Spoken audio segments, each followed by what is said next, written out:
Lantang itu nggak secara halus, nggak gitu. Berarti mungkin JJ juga punya jurus baru di album setelah Pergaulan Blues.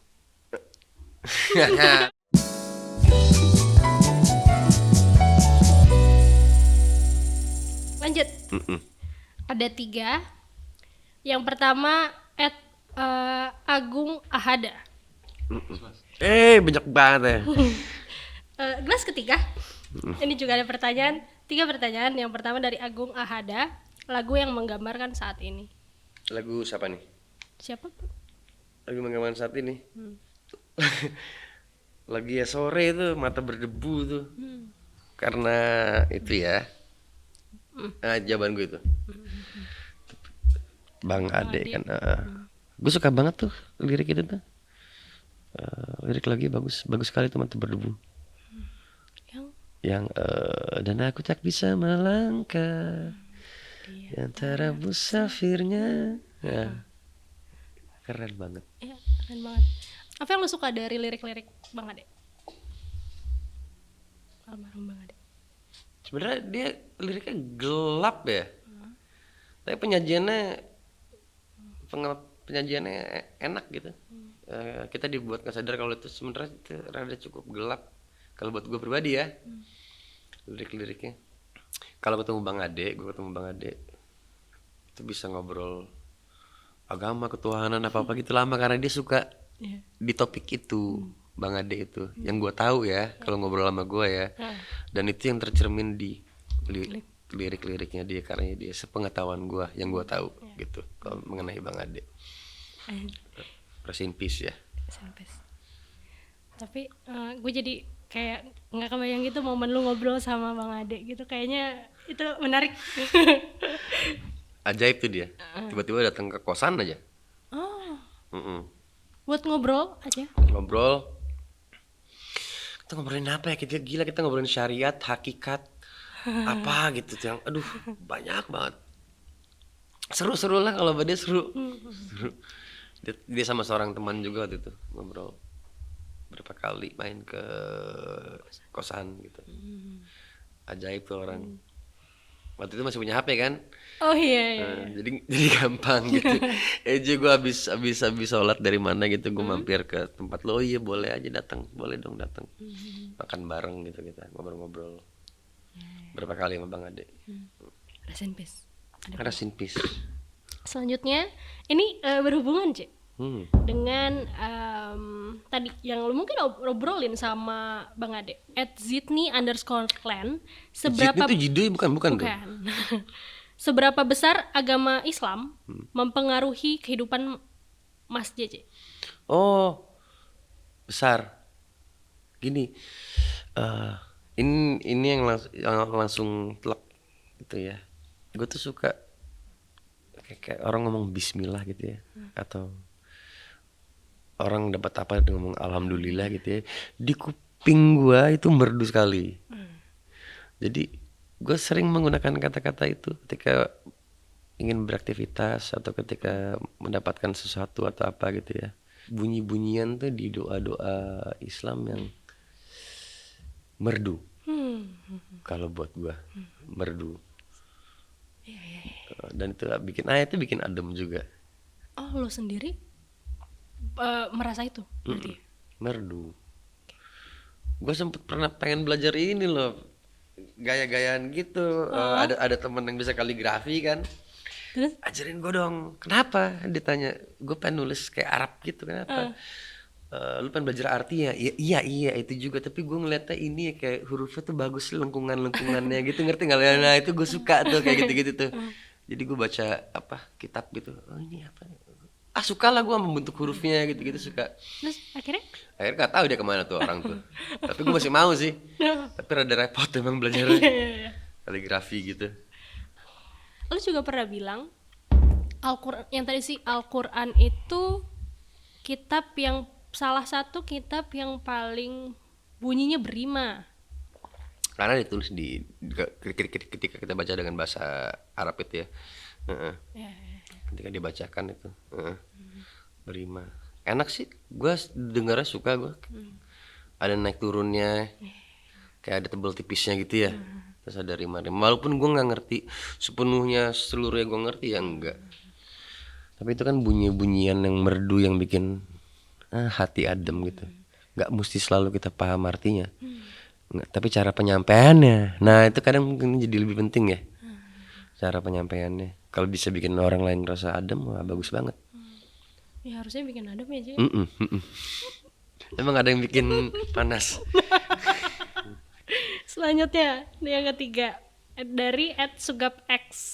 Dia bertanya, JJ, saya kan baru punya anak. Tips menjadi bapak dengan tips menjadi bapak dengan versi terbaik untuk anak dong. Nah kebetulan orangnya ada di sini. Mana? Oh ini yang tadi kasih ini dulu, air putih dulu, gila. Dia kebetulan baru punya anak, baru 5 bulan. Tips apa tadi? Tips menjadi bapak dengan versi terbaik. Wah gokil men, apa ya? Soalnya gue tuh bukan belum merasa jadi yang cukup baik ya. Tapi yang gue kalau ke anak tuh yang selalu gue tanemin itu ini kamu itu anak pintar, anak baik, anak jujur, anak adil, udah itu. Baik. Kamu itu pintar, kamu itu baik, kamu itu anak jujur, kamu itu anak adil. Dia sekarang juga nggak ngerti adil tuh apa artinya, tapi nggak, itu gue tanemin aja terus. Jujur tuh apa juga mungkin nggak tahu ya dia artinya. Ya gue tanemin itu aja terus. Dan menurut gue, ketika gue melakukan itu kayak gue, wah kayak gue yang cukup baik deh kayaknya. Tapi yang perintilan yang lain hal-hal gitu mas, waduh mas, nggak ngerti aku. Repot, nggak ngerti. Lagi belajar. Sudah menjawab? Tapi sejauh mana Koko memberi sesuatu hal yang baru untuk hidup lo? Kayak gue aja tuh bisa merasakan misalnya Sugap ada hal-hal dia ada hal-hal yang dia secara tidak langsung berubah gitu kak sejak dia memiliki anak. Gue sebenarnya ketelatan itu ya. Telat nyadar gue punya anak, maksudnya anak gue udah umur 2 tahun 3 tahun gitu, tapi gue kayak kurang intens ke dia, telat lah. Sampai suatu hari dibilangin sama ini ya teman Mas Iksan Skuter tuh. Dia itu yang gue makasih juga tuh sama dia tuh. Dia yang bilang untuk apa? Ingat ini anak dia bakal bisa ngerekam lo ntar. Dia semakin bertambah umurnya, memori dia makin bagus. Dia ngerekam apa semua yang lu bilang, semua apa yang lu nyanyiin gitu. Lu hati-hati nulis lagu ntar. Dulu kan bodo amat, bikin aja gitu. Gue nggak mikirin dia, nggak mikirin si Koko. Sekarang ada kepikiran. Itu sih dampak yang salah satunya ya, yang paling ke gua itu cukup berdampak itu. Ya, berarti itu berdampak ke pekaryaan berdampak. Ya. Karena memang nggak tahu, gue merasa ya memang manusia bertumbuh juga. Nah iya. Dan betul. tapi lu bukan sebel ya, apa ya? Pasti ada orang-orang atau mungkin kita sebut itu fans yang menginginkan sosok lama.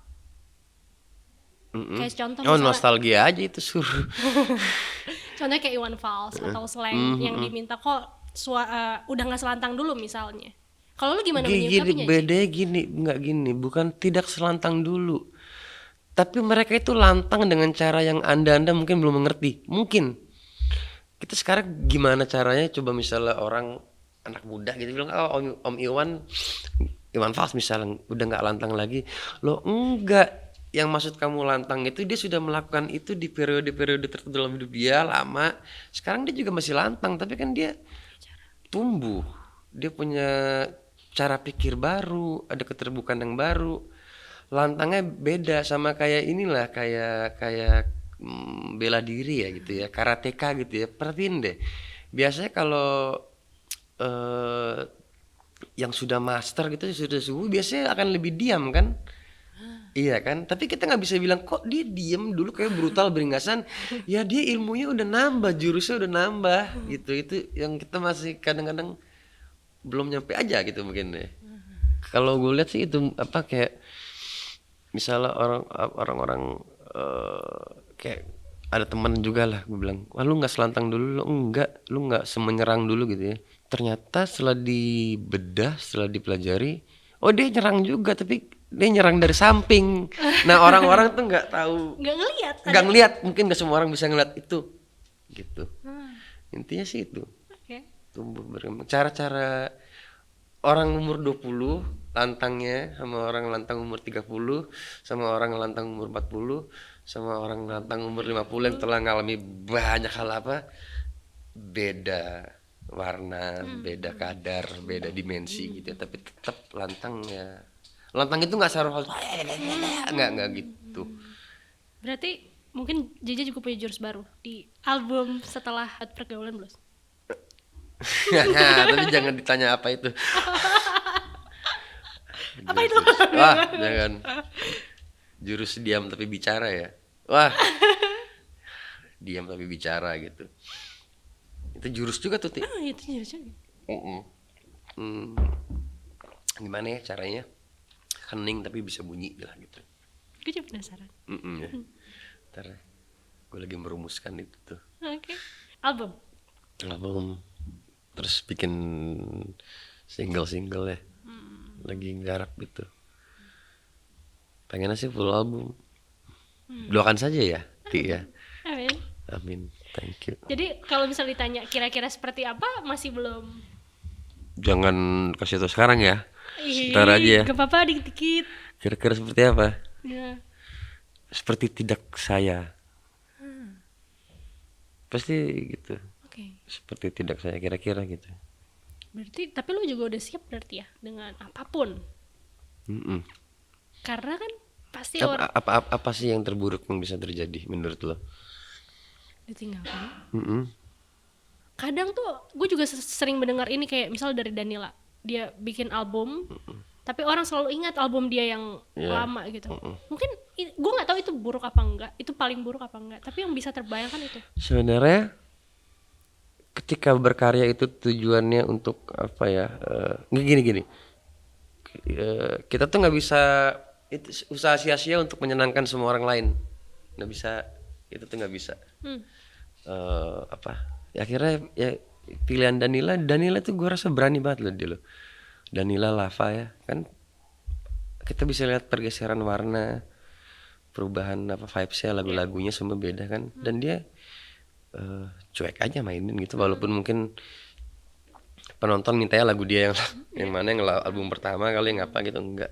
Dan di situ sebenarnya seorang seniman berkembang di situ tuh, di titik itu ketika dia udah bisa lepas dari apa ya, materi-materi lama, atau bisa lepas dari kejayaan masa lalunya atau apa gitu. Mungkin itu dia jadi sebagai seniman berkembang, bertumbuh. Lu ngerasa itu kejadian masa lalu nggak akibat Pergaulan Blues? Jujur. Iya, itu mungkin gue jarang mikirin itu lagi. Karena ntar jadi stuck di sana, nggak mau. Jarang mikirin itu. Tapi lu sering pikirin apa aja? Apa? Yang sering lu pikirin. Pikiran gue kosong loh. Kosong lo pikiran gue. Kalau sekarang, pikiran gue sekarang, Boleh. bakmi men. Tadi kita ngomongin bakmi ya.